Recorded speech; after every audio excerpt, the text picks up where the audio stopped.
from the old Art and Villa mine, Messina, South Africa. Now what we have here is a solid section of quartz. I've wet it slightly at the back. Actually, with dry it looks almost powdery.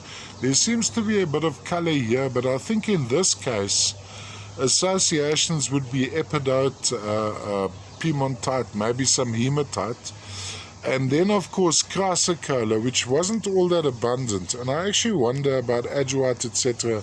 when we look at the chrysocolla, because here the greenishness, I think maybe some chrysocolla, there is some chalcedony, it appears, coating quartz crystals.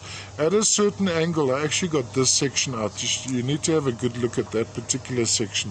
What happens with the camera, the light blows out the color there. There's this undertone of bluishness, which is most likely chrysocolla trapped inside.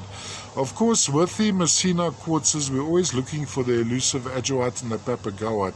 And this essentially is quite unusual. It has been sawn over here. So when we look at that section, for instance, you can see some of the chrysocolla running through there, and the darker green would most likely be the epidote. Little vug there with tiny druzy, botryoidal chalcedonies coating the quartz crystals. Now let's have a look into this cavity. Go in a little bit deeper there. There's some of the typical matrix, almost a feldspar intermingled with some epidote. So standing flat on a turntable, we'd have this effect. It's actually been sawn to stand flat.